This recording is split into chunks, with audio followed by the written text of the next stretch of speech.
Well, so we are here in front of what it is one of the entrances into the Gothic quarter that has this name because the most relevant and largest piece, monumental piece, historical building in this area, in the core of the old town, it is the cathedral that has a Gothic style. Though inside and also the facade, you can see other styles because it was built at different stages, despite the main period of construction of the architecture, the building itself, the shell, let us say, it is Gothic.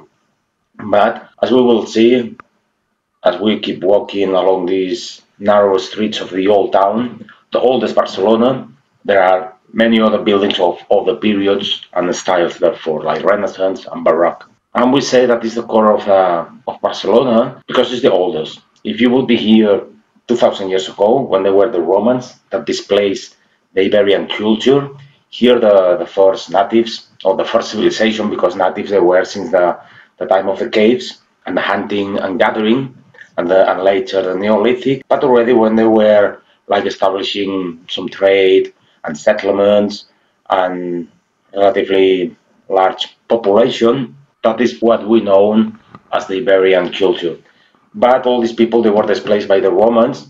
In this chapter will take us too long to explain all the history, but just a few historical brushstrokes. The Romans came here in their fight against the Carthaginians, the other big power of Western Mediterranean, and finally they defeat this great general and evil in the Punic Wars. And what first they arrived to this area of nowadays Catalonia, the littoral, a bit more to the south, Tarragona especially, just for strategic matters against these Carthaginians. Once they were defeated, they said, well, we are going to stay here. We have to give so much land to all these veterans, all these legionaries, these Roman soldiers, as a reward for the many years, like 15, 20 years of service to the Republic. It was then a republic, not yet an empire. We are talking about 200 before Christ. So the second century before Christ, after defeating these Carthaginians, as we were saying, then they start dealing with the different tribes and people of the Iberian Peninsula. All of them, they were defeated, and they slowly, in a process called Romanization, they kept adapting the Roman manners, like the language, Latin, or living in cities, not anymore on the hills, on fortified settlements, and they were adopting the new way to cook with olive oil, for example, and drinking wine. The agriculture, also the so-called still quite present in our diet, the so-called Mediterranean triad, so wheat to make white bread, wine, and olive oil, not only to cook but also to eat on a sandwich. And so the Celts in northwest, the Celtiberians in the central area, and more of the east, nowadays Catalonia, Valencia, the Iberians, finally they forgot the language because they were conquered, basically. Except for the northern territories, that's why it's still there. The Basque people speak a non-Latin language, a language that is not derived from Latin, like Catalan, Castilian, Galician, and obviously others like French,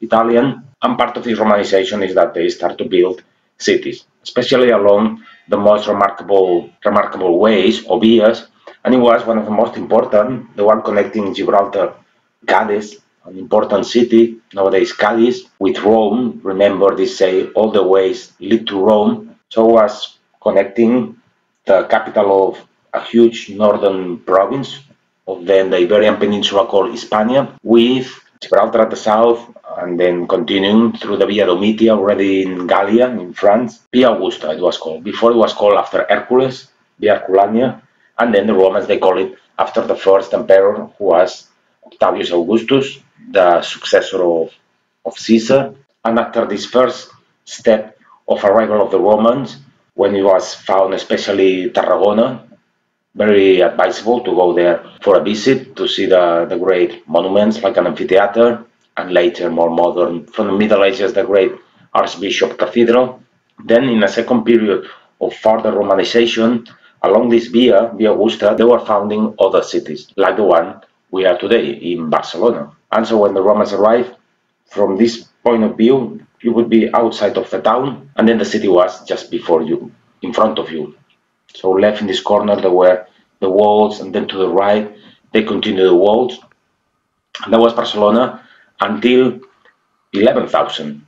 And there was developed the Roman times, then the Visigoth period, from 5th until 718, when it was a period of Muslim rule for 80 years, and then the city was conquered by the Franks, and then the incipient, the beginning of Catalonia by 10,900, but always the city developed in the same boundaries given by the Romans. So in front of you, and so from here, like 800 meters to the beach, and there was a city of around 5,000 inhabitants that start to experience a monumentalization when by 12th century, the Count of Barcelona was the ruler. He married with the Prince of Aragon, they made a confederation, then they went conquering Valencia, Balearic Islands, and further Sicily and so on to the east along the Mediterranean. They expanded their trade, and with it, they were rebuilding, making bigger the Palace of the Bishop, the Palace of the Archdeacon, and a bigger cathedral. And then happened that by 10,000, you see here on your right hand side these towers, these square towers, that was the frontal part of the wall. It continued through our left. That then, when they built the cathedral to give a nicer entrance, they demolished this part of the walls. And so by 11th century onwards, they start to appear neighborhoods outside of what it was the Roman wall. That by this time they already had forgotten who were the Romans. They were not Romans anymore. They began to be another people called Catalans. And so Barcelona became bigger. And then by 1230, approximately, by Ramblas, Plaza Catalunya, they built a larger ring of wall, making the city bigger. And in what had been the oldest Barcelona, so within the boundaries of the Roman walls, it then progressively turned into the quarter of the ruling classes. Not only the king with all his assembly rooms, his palace, his administration, like the chancery, but also here it was the rule of the clergy, the high clergy. So front right, you can see this pediment, that's the palace of the bishop. Barcelona, since late Roman times, it became the capital of a diocese. As the Romans, they turned Christians, they organized the territory in small counties, like ecclesiastical provinces, so-called dioceses, and Barcelona was one of them, and therefore, wherever there is the capital of a diocese, there is a cathedral, and therefore Barcelona has a cathedral. That is like the third cathedral. After they had one much smaller in the Visigoth period, round arch, then a larger one, also variable round arch, the so-called Romanesque, and in this period of progressive expansion of the Catalan trade and territorial, conquering other territories, the so-called times of the Catalan or the Catalan Aragonese crown, then they built the third cathedral in the new style coming from France that was based on the pointed arch. Also interesting here, at the right of the cathedral, the palace of the archdeacon, that it was like the administrator of the budget of the bishopry. Then left the palace of the canons, like the priest of the cathedral, that here they had their dining room, and also they were giving for free food to the poor people. It was established an institution called the Pious Alms, so giving food to the poor people. And then also, right, the archdeacon, to build his palace by 16th century, he used part of the Roman walls to build one of the wings of a square courtyarded palace. And then the cathedral. The cathedral, as we were saying, is from 13th, 14th, 15th century, so Gothic. But then, as it was taking a while to finish it, they began by the rear, so the apsis, to complete the roof for the altar, and then they progressed towards us, to what it is the facade or the feet of the church, which is of basilical type, with very shortened or non-existent really transept, three naves. As you can see from here, the central gate is larger and is flanked by these pilasters, all decorated with these high relief figures of saints. That it is the width of the central nave. And then at the side you can see two other vertical spaces also enclosed by these pilasters. They correspond to the side naves. And then the vertical spaces crowned by these small towers with this pyramidal crowning, that they correspond to the chapels, that they are all around the sides of the church next to the side naves. But when they complete the facade, already Catalonia, his capital Barcelona, had been experiencing many troubles and economic decay. The trade was not that larger and brilliant as it used to be. It was a union of crowns with Castile not so favorable to the Catalan trade, and the economics and the politics, the so-called Ferdinand and Isabel, the Catholic kings, and the facade never really was complete. It was just close, but it was absolutely flat and undecorated, as you can see in some old pictures. Then many centuries afterwards, by 1860, as Barcelona again was living a period of growth and enrichment, they were making the new town, the medieval walls and the baluards and the moat. It was dismantled and they were opening modern streets, the so-called new town or Eixample. Then they were looking, the rich people of the time, the bourgeois, the capitalists, the factory owners, the great traders, the bankers. They said, well, our cathedral is, we are ashamed of it. It's like a very flat facade with no tower above. Looks very humble, despite inside it was, as you can see, is also visitable. It was then, as nowadays, very rich, but the facade, as you can see in this picture, it was very austere, just like a stone minimalist flat facade. And then it was when, especially by the donation of the Manuel Girona and some other rich people of the town, but especially Manuel Girona, they decide to pay for a new facade. And it's when they attach this brilliant neo-Gothic facade. That remember in Europe, it was this movement of new Gothicism, pushing Viollet-le-Duc, Ruskin. They were putting in fashion again the Gothicism after many centuries of domination of the ideas of the classicism that they began with the Renaissance and developed along the Manierist, the Baroque, Neoclassicism, and by this time also helped by a trend of Romanticism. They were again putting forward and reworking and even making it a bit with more fantasy and quite decorative, flamboyant, this Gothic proposal that is modern but obviously matches with the rest because it's based in the pointed arch. Also that they didn't change the stone used for centuries, they continue for this new facade using the local stone taken from the hill of Montjuic, like half an hour walking from here. That contributes to give this unity of look to the whole ensemble, despite we have built it from Romans or from this 19th century.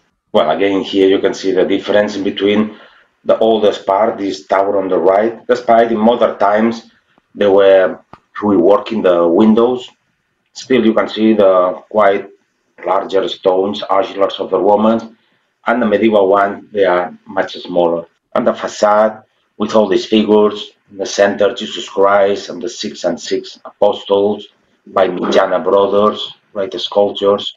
Here is where was the Pious Alms, this institution that the church was giving back to the population what in part they were taking them from them. Remember the thieves, so the 10% of the taxes, that except for the nobility that they were tax exempt, the rest of the people they had to pay to the church, and therefore they were taking care of what then it was the welfare state, like taking care of the hospitals, also of giving food to the poor people. That they were making queue here once a day to get something to eat. And as we were commenting here, these massive stones of the Romans, right? And the other ones, they are smaller. Also because in part, Roman times, the hardest wars, they were done by slaves and they didn't care about losing or wasting this workforce. While in the Middle Ages, there were free men, not so well paid, but free men organized in a guild. And obviously, they didn't want to carry such huge stones, and they had this standard for a stone, something like a palm open, though also you can imagine, absolutely very heavy. The composition of the sandstone, grass, type of grass with a lot of quartz, also is the responsible of this kind of orange light color. Gray depends the moment of the day, how it touches and enhances the color of the stone, and the durability. That still the old town is quite in a good sound look because it's not that easily beaten by the atmospheric agents. And above this round arch, we can see the Arma Christi, the so-called Arma Christi, the instruments, the tools of his martyrdom in the cross, like a nail, the cross itself, this whip they were beating him, or this sponge that they gave him vinegar as a way to mock the lance of Longinus that finally killed Jesus. Here canongia, so the canons, and the difference left the real old medieval cathedral and this attached wall that you can see the stones, they are like more polished and slightly smaller. And actually, this facade from 2000 onwards for 10 years or more, they were reconstructing it because they had that problem that Oriol Mestres, the architect that made this new facade, he joined the new facade to the old with iron staples to fasten it and to join it with the old facade. And these iron staples, after 100 years or more, a bit more, they were rusting and they were damaging both the facade and the old facade. And actually, once stone fell, that's why in a hurry the authorities they decide that they had to begin to dismantle, to clean, to take out these iron staples, and to substitute them with titanium staples. They even took out the figure of Saint Helen from the very top. They were cleaning her, and then finally, the last step of this cleaning of the facade was when they placed again with a crown, with a crane, the figure of Saint Helen carrying or holding the Holy Cross, Vera Cruz, because the cathedral is dedicated to the Holy Cross, and that's why it made sense to crown the staple of the facade of the cathedral with this big figure of Helen, the mother of Constantine, that was the emperor who legalized the Christian religion, the Roman Empire, and therefore later they invent this story that she found the Holy Cross.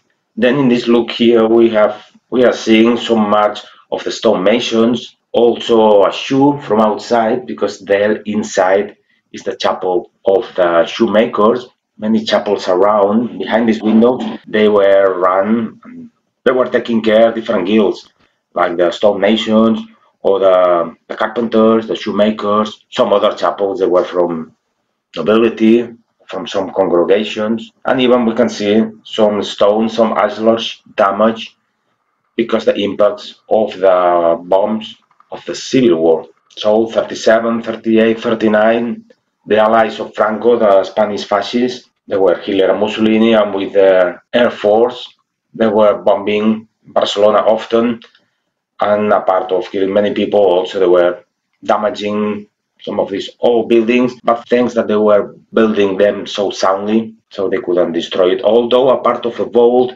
and some elements, they were pretty destroyed. And out of this bombing, it was so much damage here in this square that we entered a few minutes ago in our walk then to get into the Gothic quarter. That many buildings around, they were absolutely ruined. And it's when the authorities they decide to clear out all the area. That's why nowadays we have this very open angle, very generous look to see the whole facade and even the towers behind. Then also along the archivolt in this new Gothic facade, we have these little men, the 24 all wise men, and also in between angels.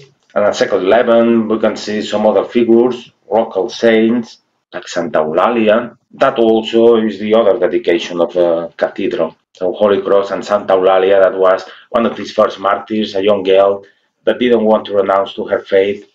And that's why she went through many tortures, and then later she was.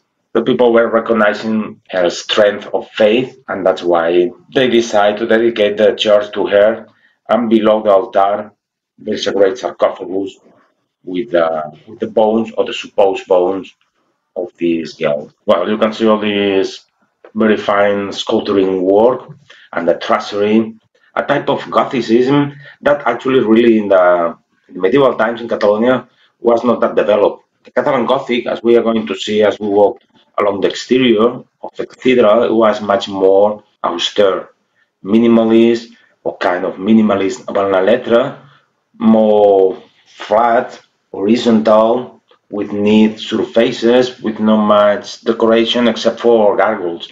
Many gargoyles, that is another of the great heritage that we have in Barcelona. Not all along the cornice of the cathedral and above the buttresses, but in many other buildings like palaces, that they are especially in this Gothic quarter, but also in other parts of the old town. Well, now here we are a bit more to the right from the cathedral. From here up on the steeple, clearly the bronze statue of Helen. And here we are facing what it used to be the Roman walls. Initially, in the first time of the foundation of Barcelona, probably by 10th before Christ, they were a bit thinner and lower. But then in the late Roman times, when Barcelona began to be important, substituting progressively what had been the great capital of Tarragona, they rebuilt it more soundly. It's still a section of aqueduct that was bringing water to Barcelona, though very reconstructed. There in the College of the Architects, a great work of Picasso, his genial hand just with a line, he was able to be so expressive, remembering what he remembered from Barcelona by these times. So he was already for many years living in France in exile. He never returned to Spain and his beloved hometown in Catalonia, Barcelona, because he was an anti-fascist and he didn't want to be used by the regime. I can remember when he was in the beach and when they were here, the Giants, the Human Towers, Palm Day, and despite the building doesn't fit much, building from the 60s, this rational class architecture doesn't fit much with the surrounding, it was really a good idea to make these so-called friezes of Picasso with the technique of the sgraffiato, first layer of small black rolling stones, and then all covered with a layer of white fine concrete, then scratching it, following the drawing of Picasso. So they got this representation. So it was not done directly by Picasso, but based on a drawing of Picasso. Then the Palace of the Bishop at your right hand side used to be one, and still the courtyard is from 12th century or 13, but then they made a newer facade in Baroque times. You can tell it by the use of the pediment, even this grisaille, this great painting, the first floor, some angels raising up the mitra, the hat of the bishop. And then here we have these round towers that they used to be the entrance of Barcelona until 12th century, 13th, that it was made newer walls, but until then it was one of the four cardinal points to enter into the city. The city in the Roman times was built on a kind of mound in front of the beach. That's why to access into the city it was through some kind of ramps. Always the public buildings, the ones to last for many centuries, built with this very good construction material, the local sandstone. It actually was the beginning of an arch. So this bracket where it was unloading the arch because above it was some like the gatekeeper's house, no, or some structure. But then for a better view of the entrance, they decide to dismount or dismantle this over structure. Here a sculpture of a bishop from contemporary times, but from the 30s. You can tell what is really medieval from later, because in modern times, of 16th, 17th, 18th century, they used to plaster the surfaces, while in medieval times, they let it show in the ashlars. And here what remains is chapel of Santa Lucia, San Lucy, what remains from the first cathedral style, round arch, then they switched to the Gothic pointed arch, and then inside with the structure of the wood vaulting, gargoyles, many dragons, out of Satanas, probably as a way to say, look, watch out outside of the church. The church is safe haven, but outside is full of demons and can tempt you. And then if you follow his counsel, you will be damned forever facing these ugly monsters. And then here interesting, this area that probably in the old times they used to make market, because you can see the evolution of architecture along the centuries, Romanesque, Gothic, then the entrance into the palace of the archdeacon that we have seen from another angle, the pediment and the pilasters and the architrave. So this horizontal slab on the side pilasters, not anymore vaulted or arched entrances as we are seeing right here. So we are talking about 16th century. The Gothic already was gone, progressively gone. It was not immediate. Still, they were doing some of these revoltings in churches in these times. But then it was imposed a new canon, a new way to build, and you can see that there is a courtyard after the use by the archdeacon in modern times, so 19th century. It was the college of the art, the college of the lawyers, and that's why here Domenico Montaner, a great architect, artist from the Modernism, he made this allegory to justice. So top left, the bars of Catalonia and the cross of St. George or the flag of Barcelona, but a sword and a balance. So dura lex, no? Justice is just, but also is hard. And the birds and turtle. You expect the deliverance of justice to be quickly, but normally it's very slowly.